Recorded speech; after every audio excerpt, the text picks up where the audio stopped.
ഞാനിവിടെ നിൽക്കുന്നത് പ്ലാവിൻ്റെ ചുവട്ടിലാണ്. പ്ലാവും നമ്മുടെ പഴയ കലീനാഘോഷം നമ്മളുടെ ബന്ധം നമുക്കറിയാമെന്ന് കരുതുന്നു.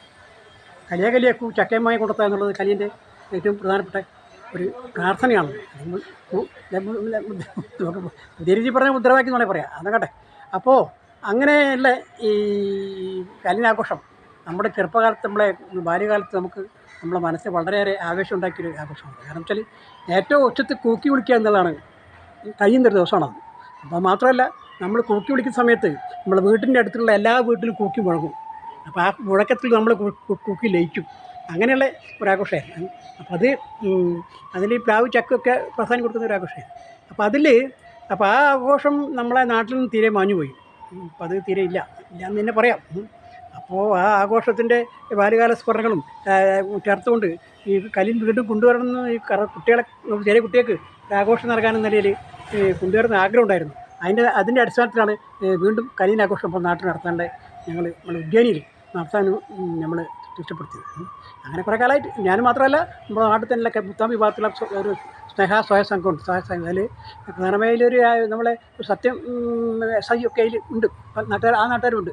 അപ്പോൾ അങ്ങനെ ആണ് ഈ വർഷം ആഘോഷം നമ്മൾ നടത്തിയിട്ടുണ്ട്. അപ്പോൾ അതല്ലേ നമ്മളെ ഈ പഴയ കലിയൻ്റെ ഒരു രീതി എങ്ങനെയാണെന്ന് വെച്ചാൽ, നമ്മളെ വൈകുന്നേരം സന്ധ്യാസമയത്ത് വീട്ടിൽ വിളക്ക് കൊളുത്തിക്കിൻ്റെ വിളക്കൊന്നും ചൂട്ട് കത്തിച്ച് ഈ പറഞ്ഞവർ മഴയൊക്കെ ഉണ്ടാവും. ഈ മഴയത്ത് തന്നെയായിരിക്കും നമുക്ക് വീട്ടുകാരും ഗൃഹനാഥനും കുട്ടികളും എല്ലാവരും കൂടി പ്ലാവിൻ്റെ അടുത്ത് പോയി ഈ പ്ലാവിനെ വലം ചെയ്യുകയും ചെയ്തു. കൂട്ടത്തിൽ നമ്മൾ കൊടുക്ക പോലെ ഈ നക്കലയിൽ കുറച്ച് മറ്റേ കലിയന് പ്രത്യേകമായ ഇന്ത് കൊണ്ടാക്കിയ വിഭവങ്ങളും, പിന്നെ ഒരു മഞ്ഞപ്പൊടി, ഒരു വെള്ളപ്പൊടിയൊക്കെ അതിൻ്റെ കൂട്ടത്തിലുണ്ടാവും.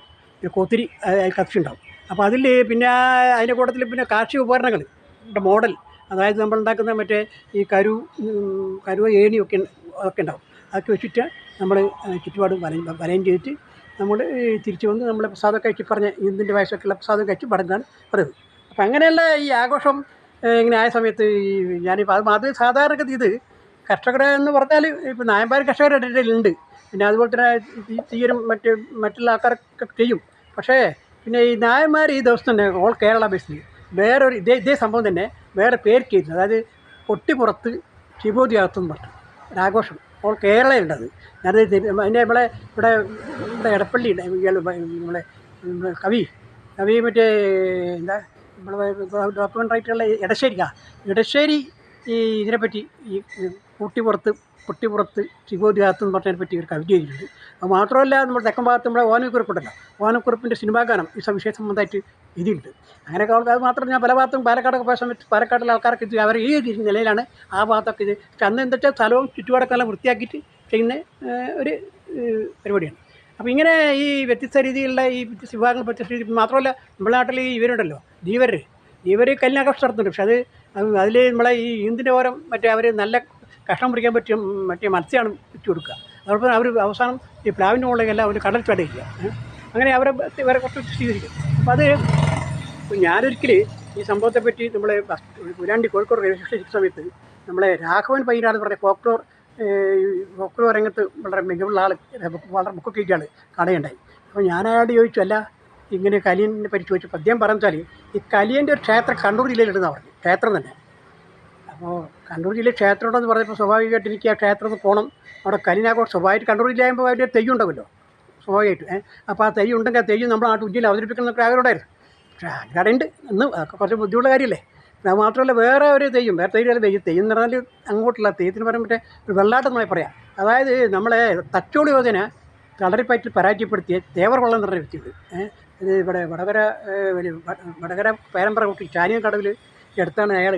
അപ്പം അയാൾ അതിന് സ്മരണയായി അവിടെ ഒരു ക്ഷേത്രം പിന്നിൽക്കാലത്ത് ഉണ്ടാക്കിയിട്ട് ആ ക്ഷേത്രത്തിൽ ഒരു വെള്ളാട്ട് ഈ പറഞ്ഞ് ഈ ചാലിയും ഈ പറഞ്ഞ് തേവർവള്ളൻ്റെ. അപ്പോൾ അത് രണ്ടും നമ്മൾ ഉജ്ജയിനിൽ ഒരു പരിപാടിക്ക് നടത്തണം എന്ന് വിചാരിച്ചിരുന്നു. പക്ഷേ അത് നടന്നില്ല. അത് ഭാവിയിൽ ഇതൊക്കെ നടക്കണമെങ്കിൽ നാട്ടുകാർ കുറച്ച് വലിയ സഹകരണം കിട്ടണമല്ലോ. അങ്ങനെ സഹകരണം കിട്ടിയില്ല. ഞാനൊറ്റയ്ക്ക് ഇങ്ങനെ ചില സുഹൃത്തുക്കൾ മാത്രമേ ഇതിനൊക്കെ ആയിട്ടുള്ളൂ. ആൾക്കാർ സഹകരണം കിട്ടുകയാണെങ്കിൽ നമുക്ക് രണ്ടും ചെയ്യാമെന്നാണ് വിചാരിക്കുന്നത്. അപ്പോൾ ഈ വർഷം നമ്മൾ കാര്യം നടത്തിയപ്പോൾ നമ്മൾ കല്യൻ്റെ യഥാർത്ഥ കണ്ണൂർത്തെ തെയ്യം കണ്ടില്ലല്ലോ. നമ്മുടേതായ ഭാവനയിൽ ഒരു തെയ്യം ഉണ്ടാക്കിയിട്ടുണ്ട്. തെയ്യം ഉണ്ടാക്കിയിട്ട് നമ്മൾ അവതരിപ്പിച്ചിട്ടുണ്ട്. നമ്മളെ അവിടെയുള്ള കലാകാരന്മാരുണ്ടല്ലോ നമ്മൾ നാട്ടിലൊക്കെ ഉള്ളത്. അതിൽ അശോകൻ തറാണ്ട് അയാളാണ് തെയ്യം, നമ്മൾ ഭാവനയിൽ തെയ്യം ഉണ്ടാക്കി അതിൻ്റെ വേഷം കിട്ടി കൊടുത്തത്. അയാൾ നമ്മുടെ കല്ലിൻ്റെ കൂടെ ഇങ്ങനെ യാത്രയിൽ നമ്മളെ ഇവിടെ മുതൽ മറ്റേ ഉജ്ജയിനി വരെ സഞ്ചരിച്ചിട്ടുണ്ട്. പക്ഷേ നമുക്ക് ഇപ്രാവശ്യം പരിപാടി എന്താ കുഴപ്പമെന്ന് വെച്ചാൽ മഴ ഭയങ്കര മഴയായതുകൊണ്ട് മഴയുണ്ടാവും, സാര കല്ലുണ്ടാവും.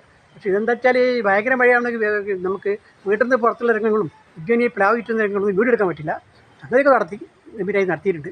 അപ്പോൾ അതാണ്. അപ്പോൾ ഞാൻ എൻ്റെ ഒരു അടുത്തതായിട്ട് ഞാനെൻ്റെ വീഡിയോ ഉണ്ടല്ലോ മറ്റേ എൻ്റെ ഈ പറഞ്ഞ കല്ലിൻ്റെ നടത്തി കാര്യത്തെ പറ്റിയുള്ള വീഡിയോ അപ്പോൾ നിങ്ങൾക്ക് നിങ്ങളുടെ മുന്നിൽ അവതരിപ്പിക്കുന്നതായിരിക്കും.